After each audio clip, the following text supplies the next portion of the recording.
একটা ছোট্ট গ্রাম, সবুজ ধানক্ষেত, দূরে পাহাড় আর বাতাসে পাখির ডাক। এই গ্রামেরই এক প্রান্তে ছোট্ট একটা কুঁড়ে ঘরে থাকত এক কাঠুরে। তার নাম রহিম। রহিম প্রতিদিন ভোরে উঠে জঙ্গলে যেত, কাঠ কাটত আর বিকেলে বাজারে বিক্রি করত। তার জীবন খুবই সাধারণ, কিন্তু কষ্টের ছিল। তবুও তার সবচেয়ে বড় সমস্যা ছিল সে নিজের জীবনে কখনো সন্তুষ্ট থাকতে পারত না। সে প্রায়ই বলতো, হে আল্লাহ, কেন আমার জীবন এত কঠিন? একটু বেশি দিলে কি হতো? তার স্ত্রী আমিনা ছিল শান্ত স্বভাবের। সে বলতো, যা আছে সেটাই আল্লাহর দান। আমরা তো বেঁচে আছি, এটাই বড় কথা। কিন্তু রহিমের মনে শুধু একটাই চিন্তা ঘুরত, আরও চাই, আরও চাই। একদিন রহিম আগের চেয়ে অনেক গভীর জঙ্গলে চলে গেল। হঠাৎ সে থমকে দাঁড়াল। আর সামনে একটা অদ্ভুত গাছ, সোনালি আলো ঝলমল করছে, যেন জীবন্ত। রহিম অবাক হয়ে বলল, এটা কেমন গাছ? সে কুঠার তুলতেই হঠাৎ বাতাস থেমে গেল। গাছটা কথা বলল। থামো রহিম। রহিম ভয় পেয়ে পিছিয়ে গেল। কে কথা বলছে?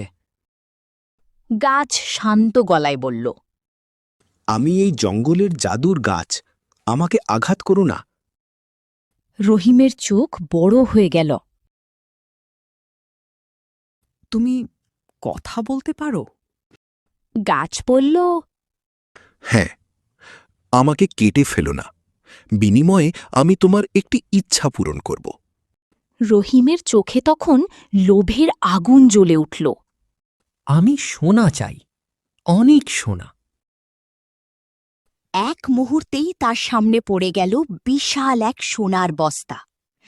বাড়ি ফিরে রহিম যেন অন্য মানুষ। আমিনা অবাক হয়ে বলল, এত সোনা কোথা থেকে এলো? রহিম হাসল গর্বে। জঙ্গলের এক জাদুর গাছ দিয়েছে। এত সোনা কোথায় পেলে?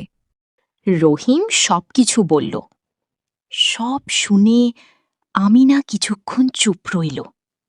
এই দান পরীক্ষা হতে পারে, সাবধানে ব্যবহার করো। প্রথম কয়েকদিন বেশ ভালোই চলছিল। তাদের জীবন বদলে গেল। ভালো খাবার, নতুন কাপড়, মুখে হাসি। কিন্তু এক রাতে রহিম একা বসে সোনার দিকে তাকিয়ে ভাবল, যদি এগুলো শেষ হয়ে যায়, তাহলে আবার সব আগের মতো হয়ে যাবে। না, আমার আরও দরকার। একদিন রহিম চুপি চুপি আবার সেই জঙ্গলে গেল। জাদুর গাছ, জাদুর গাছ। রহিম, তুমি আবার এসেছ? হ্যাঁ, এবার আমি গ্রামের সবচেয়ে ধনী মানুষ হতে চাই। গাছ কিছুক্ষণ নীরব। এই ইচ্ছা তোমার জীবন বদলে দেবে। ভালো বা খারাপ দুটোই হতে পারে। আমি সব চাই। হঠাৎ রহিম দেখে সে এক বিশাল প্রাসাদে দাঁড়িয়ে। চাকর বাকর, দামি কাপড়, সোনা রূপা সব আছে। কিন্তু পুরনো বন্ধুরা আর আসে না। গ্রামের মানুষ দূরে দূরে থাকে।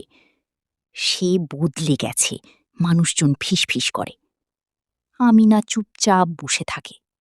তুমি আগের মতো নেই, তোমার মধ্যে আর সেই মানুষটা নেই। রহিম রেগে যায়। আমি এখন বড় লোক, আমাকে শেখানোর দরকার নেই। ধীরে ধীরে প্রাসাদটা বড় হয়, কিন্তু তার ভেতরটা ফাঁকা হয়ে যায়। একদিন রহিম হঠাৎ অসুস্থ হয়ে পড়ে। বিছানায় পড়ে থাকে। চারপাশে লোক আছে, কিন্তু কেউ আপন না। চাকররা কাজ করে, কিন্তু যত্ন করে না। বন্ধুরা আসে না। নিঃশব্দ ঘরে সে ফিসফিস করে।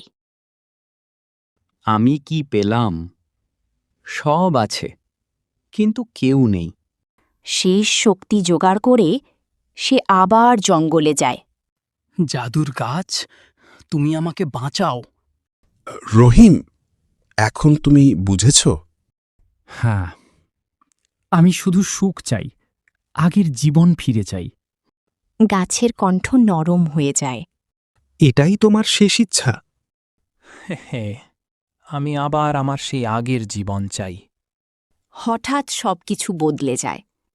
ছোট কুঁড়ে ঘর, পুরনো জীবন, কিন্তু এক অদ্ভুত শান্তি। আমিনা পাশে দাঁড়িয়ে মুচকি হাসে।